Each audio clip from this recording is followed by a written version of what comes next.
और खबरों में आगे बढ़ते हुए सवाई माधोपुर से खबर है। आज लगातार दूसरे दिन भी अतिक्रमण पर नगर परिषद का बुलडोजर चला। सवाई माधोपुर विधायक और कृषि मंत्री डॉक्टर किरोड़ी लाल मीणा की मौजूदगी में कार्रवाई की गई। तो आपको बता दें कि ये एक बार फिर से जिला मुख्यालय के बजरिया क्षेत्र के बाजार में निकला और मंत्री की मौजूदगी में कच्चे पक्के अतिक्रमणों को ध्वस्त किया गया है। और इस दौरान नगर परिषद का दस्ता बजरिया सब्जी मंडी पहुंचा, जहां सब्जी मंडी के नजदीक बेशकीमती भूमि से अतिक्रमण को हटाया गया है। यहाँ सालों से लोग कब्जा जमाए बैठे थे और पट्टियों की टाल बना रखी थी। मंत्री किरोड़ी लाल मीणा की मौजूदगी में नगर परिषद के दस्ते ने कार्रवाई करते हुए बरसों से हुए कब्जे को हटा दिया।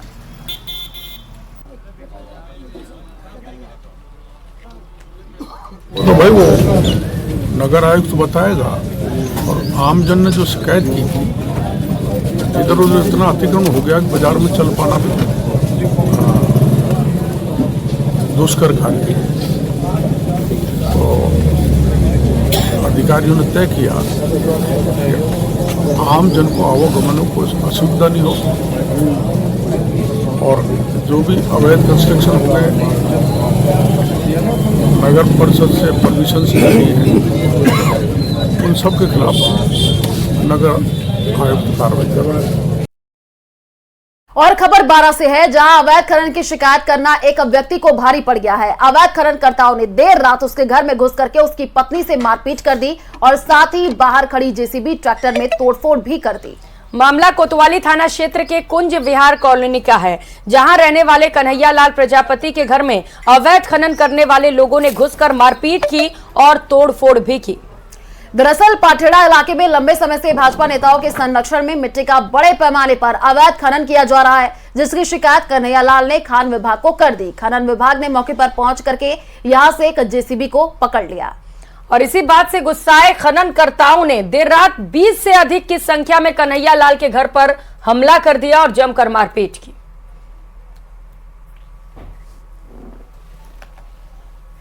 सर, मैं बुलबुलिया के पास रहता हूँ और ये यहाँ पर अपने अवैध खनन हो रहा था। जेसीबी, डंपर, ट्रैक्टर, और हमने शिकायत की थाने में इसमें खनन विभाग को।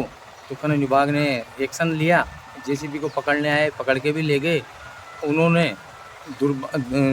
दुश्मनी निकाल के रात को 10:30 बजे मेरे घर पे 30-40 व्यक्तियों को लाके और हमला कर दिया सर। और कर लेते हैं इस बीच मिल रही बड़ी खबर का। धौलपुर से बड़ी खबर है, जहां पर नकाबपोश बदमाशों ने बुजुर्ग को बेरहमी से पीटा है। खेत की रखवाली कर रहे बुजुर्ग को डंडों से पीटा गया है। आपको बता दें कि परिजनों ने गंभीर हालत में बुजुर्ग को भर्ती करा दिया है। तो 5,000 रुपए सोने की अंगूठी लूटने के भी आरोप लगे हैं। 10 लाख रुपए नहीं देने पर जान से मारने की भी धमकी दी गई है। बुजुर्ग के साथ जमकर मारपीट की गई है। अब इस पूरे मामले पर क्या कार्रवाई की जाती है, ये देखने वाली बात होगी।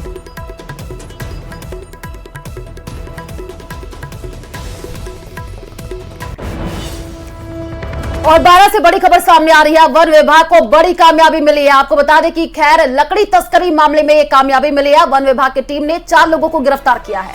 तो तस्करी में इस्तेमाल एक ट्रक और एक वैन को भी जब्त किया गया है। शाहाबाद रेंज के बीजल खेड़ा डांग में यह कार्रवाई की गई। बीजेपी नेता द्वारा तस्करी की जा रही थी और इसी दौरान कार्रवाई करते हुए एक ट्रक और एक वैन को जब्त कर लिया गया। कुल 4 लोगों की वन विभाग की टीम की ओर से गिरफ्तारी हुई है।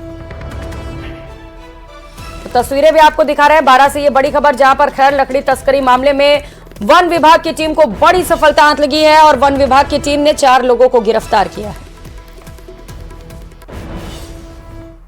और अब खबर झुंझुनू से, जहां गर्मी की दस्तक के साथ ही पानी को लेकर हाहाकार मचना शुरू हो गया है। पानी की किल्लत इस कदर है कि जलदाय विभाग को काम करने के लिए पुलिस बुलानी पड़ गई। झुंझुनू के सुल्ताना कस्बे में वार्ड वासियों के विरोध के कारण पुलिस के पैरे में पेयजल सप्लाई को लेकर के लाइन डाली गई और कस्बे के वार्ड नंबर 4 स्थित ट्यूबवेल से बीते 1 साल से वार्ड वासियों के विरोध के चलते पाइपलाइन डालने का काम अधूरा था। तो सहायक अभियंता अशोक कुमार द्वारा की गई जनसुनवाई में पेयजल संकट का सामना कर रहे लोगों ने पाइपलाइन की समस्या को लेकर अवगत कराया और इसके बाद आज सहायक अभियंता अशोक कुमार वार्ड नंबर 4 स्थित ट्यूबवेल पर पहुंचे और पेयजल सप्लाई की लाइन डलवाने का काम शुरू कराया गया।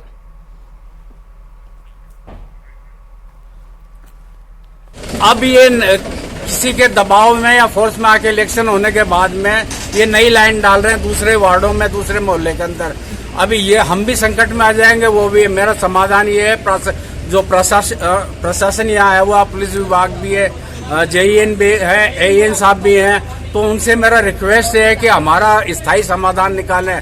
इस एरिया के अंदर हमारे पास में इन सभी 9-10 वार्ड जितने भी उनमें पानी का, मेरा तो पहला रिक्वेस्ट है कि पानी का टैंक बनाया जाए, ओवरहेड टैंक बना जाए, जिससे कि लोगों के घर में मोटरें चलती हैं, बिना मोटर के पानी यहाँ घर में पहुंच ही नहीं सकता।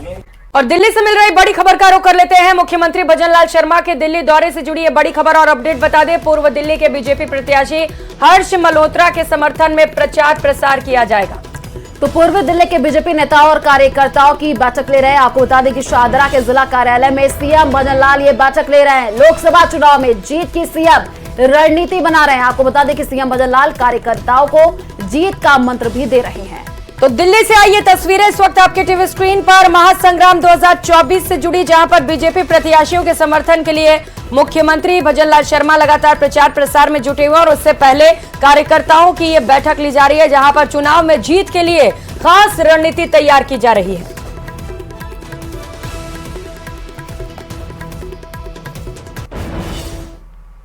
राजस्थान के उप मुख्यमंत्री दिया कुमारी आज दिल्ली प्रवास दौरे पर रही और पूर्व दिल्ली लोकसभा क्षेत्र से भाजपा प्रत्याशी हर्ष मल्होत्रा के समर्थन में आयोजित नारी सशक्तिकरण संवाद कार्यक्रम में भी शामिल हुई। नारी सशक्तिकरण संवाद कार्यक्रम में मौजूद महिलाओं को संबोधित कर भाजपा प्रत्याशी हर्ष मल्होत्रा के समर्थन में वोट कर विजयी बनाने की अपील भी की। कार्यक्रम में लोकसभा प्रभारी डॉक्टर अनिल गुप्ता, सह संयोजक लता गुप्ता, जिलाध्यक्ष महिला मोर्चा अपर्णा गोयल, मेहरचंद गहलोत, पूर्व पार्षद स्वामी गुप्ता सहित कई लोग मौजूद रहे।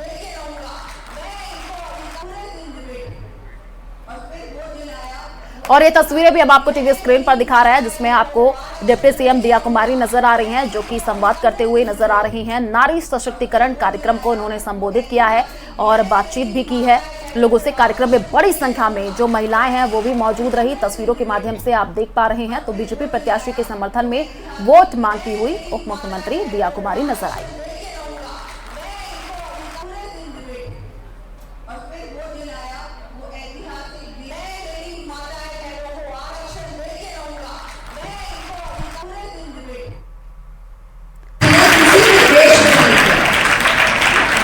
हम चाहे 33% आरक्षण की बात करें, ये बहुत बड़ी बात होती है। और मैं आपको एक बात कहना चाहूंगी, क्योंकि मैं इस बात की साक्षी हूँ, मैं वहाँ उपस्थित थी, मैं विटनेस हूँ। जब ये बिल आया, संसद में ये बिल आया, उस समय हम सब ने सोचा कि ये तो बिना किसी आर्गुमेंट के, बिना डिबेट के पास हो जाएगा। इतना बड़ा काम है। हम सब चाहते हैं कि महिलाओं को 33% कम से कम 33% आरक्षण मिले, और मोदी जी ये लेके आए हैं तो जरूर पास होगा। इसमें तो डिबेट नहीं होगी, 2-3 घंटे में पास हो जाएगा। लेकिन आप सोचिए, विपक्ष की मानसिकता, ये जो ऑपोजिशन पार्टीज है, ये जो इंडी गठबंधन है, इन्होंने पूरी तरह से प्रयास किया कि ये बिल पास नहीं हो, ये बिल पास नहीं हो। और खबरों में आगे बढ़ते हुए कर्नाटक यौन शोषण केस की बात करेंगे, जिसमें एसआईटी ने बड़ी कार्रवाई करते हुए पूर्व मंत्री और जेडीएस नेता एचडी रेवन्ना को हिरासत में ले लिया है। यह एक्शन किडनैपिंग केस में लिया गया है। आपको बता दें कि रेवन्ना ने गिरफ्तारी से बचने के लिए कोर्ट में अग्रिम जमानत याचिका लगाई थी और जिसके खारिज होने के बाद एसआईटी ने उन्हें अपनी कस्टडी में ले लिया है। कर्नाटक सेक्स स्कैंडल केस में प्रज्वल रेवन्ना के साथ ही एचडी रेवन्ना भी आरोपी पाए गए हैं।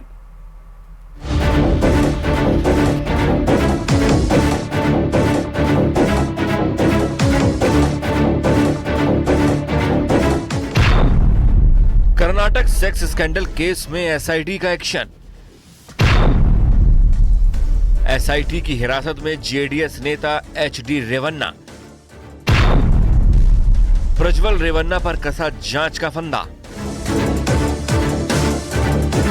पूर्व प्रधानमंत्री एचडी देवगौड़ा के परिवार पर कानून का शिकंजा कसता जा रहा है। सैकड़ों महिलाओं से यौन शोषण के मामले में एसआईटी ने एचडी देवगौड़ा के बेटे एचडी रेवन्ना को हिरासत में ले लिया है। एसआईटी की टीम पूरे लाव लश्कर के साथ एचडी रेवन्ना के घर पहुंची थी। इस दौरान उनके घर के बाहर काफी गहमा गहमी का माहौल था। पुलिस ने पूरे इलाके की बैरिकेडिंग कर रखी थी।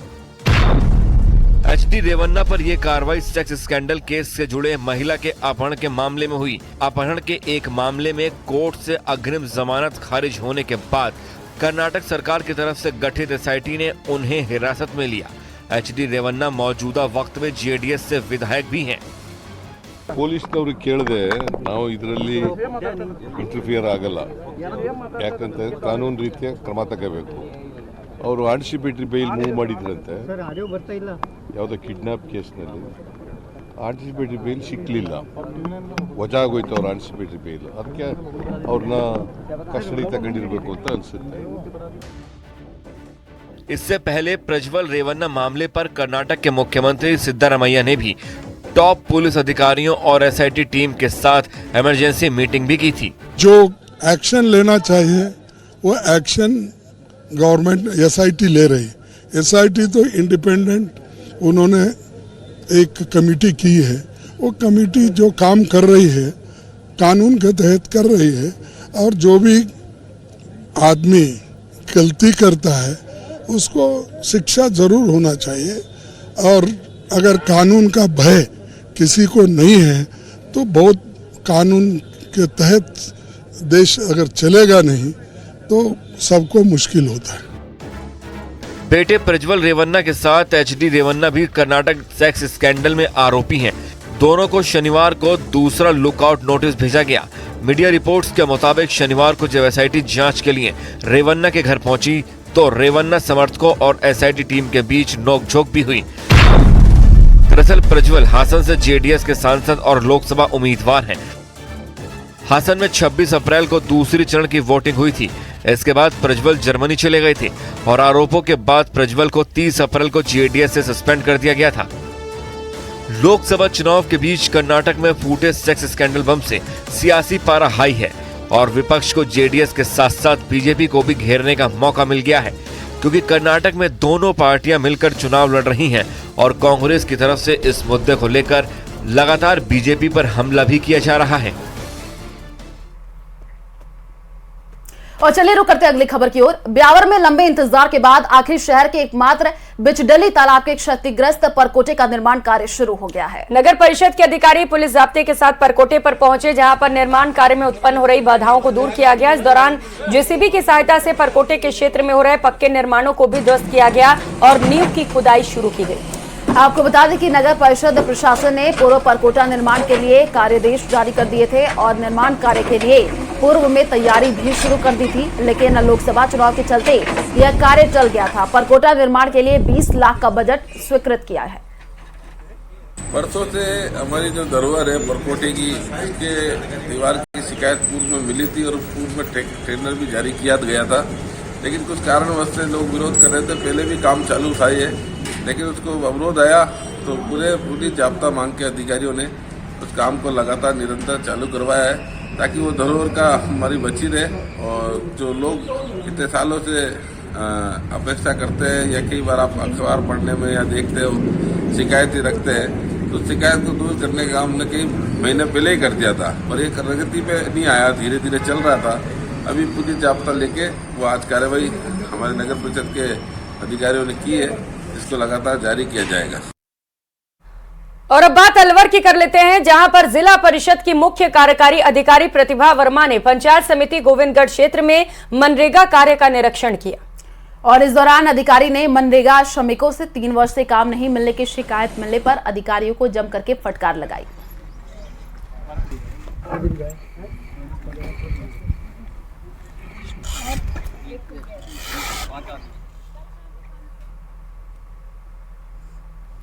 और टोंक के निवाई बस स्टेशन का विधायक राम साहेब वर्मा ने निरीक्षण किया। बस स्टेशन पर लोगों से बातचीत कर बसों का शहर में आने की सटीक जानकारी ली। टोंक रोडवेज के मुख्य प्रबंधक नंद किशोर मीणा की मौजूदगी भी रही। इस दौरान विधायक ने बाईपास से निकलने वाली बसों को शहर से निकालने के निर्देश दिए। विधायक ने आमजन को आश्वासन देते हुए कहा कि यात्रियों को कोई परेशानी ना हो, इसे लेकर खास देखभाल की जाए। दिन एसीएस रोडवेज है श्रेया गुआ जी से मिला था, उन्होंने अधिकारियों को यहाँ भेजा है और परसों के दिन से ही बसों का संचालन हो गया। बीच के अंदर ड्राइवर और कंडक्टर रोकते नहीं थे उनको भी दबाव लगाया जा रहा है। और आज से एक नई व्यवस्था हो गई, बाईपास के ऊपर परिवहन विभाग की तरफ से, ट्रांसपोर्ट की नगर से 2-2 व्यक्ति खड़े हैं। उदयपुर से बड़ी खबर सामने आ रही है। बाबूलाल खराड़ी को जान से मारने की धमकी मामले में अपडेट आई है। आपको बता दें कि कोटड़ा थाना पुलिस ने आरोपी को गिरफ्तार किया है। जितेंद्र कुमार हारी को पुलिस ने गिरफ्तार कर लिया है। बाबूलाल खराड़ी को जान से मारने की धमकी दी गई थी और इसके बाद लंबे वक्त जब पुलिस को सफलता नहीं मिली तो लोगों में भारी नाराजगी भी दिखाई दी। लेकिन इस बीच ये बड़ा अपडेट आपको बता रहे हैं, पुलिस ने आरोपी को गिरफ्तार कर लिया है। जितेंद्र कुमार हारी आरोपी बताया जा रहा है। खेरवाड़ा महाविद्यालय के प्रथम वर्ष का ये छात्र बताया जा रहा है। राजनीतिक विरोधाभास के चलते धमकी देने की बात सामने आई है। आपको बता दें कि सोशल मीडिया अकाउंट पर मंत्री खराड़ी को जान से मारने की धमकी दी गई थी और उसके बाद से लगातार इस पूरे मामले में पुलिस की तरफ से कार्रवाई भी देखने को मिली। और देखिए, आरोपी को अब गिरफ्तार कर लिया गया है। जितेंद्र कुमार हारी को पुलिस ने गिरफ्तार किया है, जिससे अब पूछताछ की जाएगी। और खबर अलवर से, जहां अलवर वार्ड नंबर 11 के बाशिंदों ने पानी की समस्या को लेकर पार्षद देवेंद्र रसगनिया के नेतृत्व में चमन पहाड़ी में लगी बोरिंग पर विरोध प्रदर्शन किया। और पार्षद देवेंद्र रसगढ़िया ने बताया कि यह बोरिंग हमारे वार्ड के लिए मंत्री संजय शर्मा जी द्वारा दी गई थी, जिससे हमारे वार्डवासी काफी संख्या में पानी भरते हैं। करीब 5000 लोगों की ये बस्ती है। लेकिन उन्होंने आरोप लगाया कि पार्षद प्रतिपक्ष नेता हमारे बोरिंग से खुद के वार्ड में पानी ले जाना चाहते हैं, जिसके लिए हमारे पूर्व वार्डवासी विरोध कर रहे हैं, क्योंकि यदि दूसरे वार्ड में पानी चला गया तो हमारे यहाँ पानी की समस्या भी बन जाएगी। माननीय संजय शर्मा जी ने हमें ये पीछे जो बोर लग रही है बोरिंग दी थी, पूरे वार्ड में पानी की समस्या थी। लेकिन अब माननीय एक हमारे पार्षद जी महोदय नेता प्रतिपक्ष बने हैं, तो वो चाहते हैं कि नीचे पानी का इससे मिलान करना चाहते हैं ताकि नीचे के लोगों को पानी मिल जाए। लेकिन वो स्कीम 4 से पानी आ रहा है, लेकिन फिर वो चाह रहे हैं कि भाई यहाँ से वो पानी ले जाए, और अगर यहाँ से पानी चला गया तो हमारे क्षेत्र में पानी नहीं मिलेगा। ये विवाद था। और दौसा के सबसे बड़े अस्पताल रामकरण जोशी अस्पताल में इन दिनों मरीज बेहद परेशान हैं। कारण है कि अस्पताल में सोनोग्राफी नहीं हो पा रही है। दरअसल जिला अस्पताल में वैसे तो सोनोग्राफी की 5 मशीन है, लेकिन सोनोलॉजिस्ट के पद खाली होने के कारण केवल 2 ही सोनोग्राफी मशीनों का संचालन हो रहा है। अब दौसा जिला अस्पताल में यदि कोई पेट दर्द या फिर अन्य प्रकार की समस्याओं को लेकर के जाता है तो उसकी सोनोग्राफी नहीं हो पाती है। वहीं गर्भवती महिलाओं के लिए भी केवल एक ही रेडियोलॉजिस्ट होने के कारण उनकी सोनोग्राफी के समय नहीं हो पाती है समय पर, और वीकली ऑफ और गर्भवती महिलाओं की संख्या अधिक होने के कारण गर्भवती महिलाओं को भी सोनोग्राफी के लिए भटकना पड़ता है।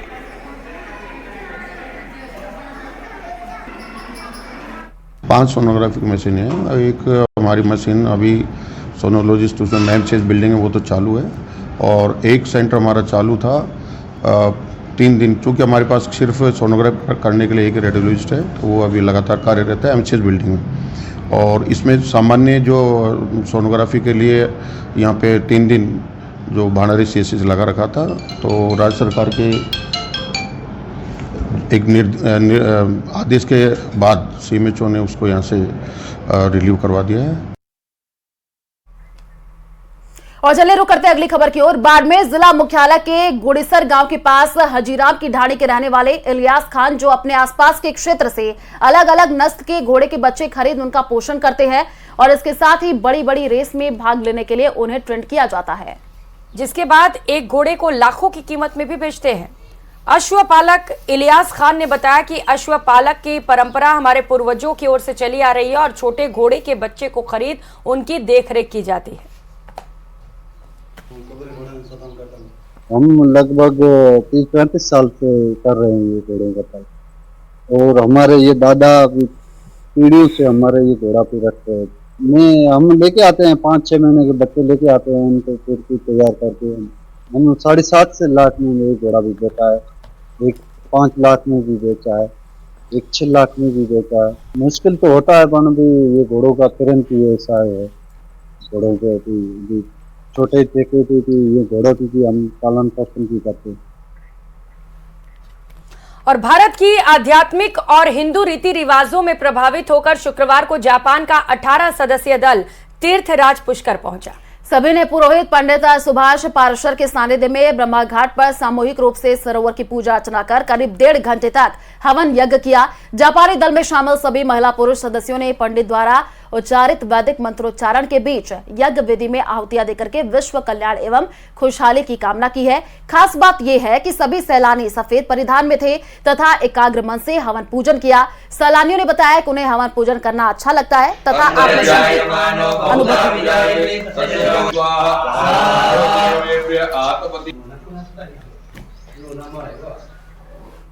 तो वहीं धौलपुर के बाड़ी रोड स्थित केनरा बैंक से नर्सरी रोड तक नाला सफाई करने और अतिक्रमण हटाने को लेकर कॉलोनी वासियों ने एसडीएम और नगर परिषद को ज्ञापन सौंपा। दरअसल 2011 में बाड़ी रोड स्थित नर्सरी रोड पर नालों का निर्माण कराया गया था और इस नाले की दोनों तरफ घनी आबादी में लगभग 10 कॉलोनियां बसी हुई हैं। यह नाला आज की स्थिति में भी बंद पड़ा हुआ है, जिसके कारण बारिश के मौसम में इस नाले में गुलाबबाग रोड स्थित कॉलोनियों का पानी इस नाले में छोड़ दिया जाता है। तो आसपास के कॉलोनियों में पानी भरने की दिक्कत लगातार बनी हुई थी। कॉलोनी वासियों का आरोप है कि नाली बनने के बाद कभी भी इस नाले की सफाई नहीं की जाती और इसी को लेकर ज्ञापन सौंपकर कार्रवाई की मांग की गई है। मेरा नाम राहुल शर्मा है। हम इस केनरा बैंक वाली गली नाले वाले रोड से आए हुए हैं और पानी के बहाव के कारण बहुत समस्या हो रही है। नाले वाले रोड की सफाई बिल्कुल भी नहीं हो, 12 साल से सफाई नहीं हो पा रही है और अतिक्रमण को हटाया गया है, हमारे को हटा दिया, आगे कुछ सूचना वगैरह भी नहीं है। कमला कॉलोनी से आए हुए हैं, रामदास गोस्वामी। हम नाले के विषय में आए हैं कि नाला करीब 10 साल से बंद पड़ा हुआ है। 2012-11 से नाला का निर्माण हुआ, तभी से नाले की सफाई नहीं हुई है और बार बार सीढ़ियाँ तोड़ आते हैं, नुकसान कर आते हैं लोगों का, रैंप वगैरह, और नाले की सफाई आज दिन तक नहीं हुई है। इस बुलेटिन में फिलहाल इतना ही। हम दोनों को दीजिए इजाजत। नमस्कार।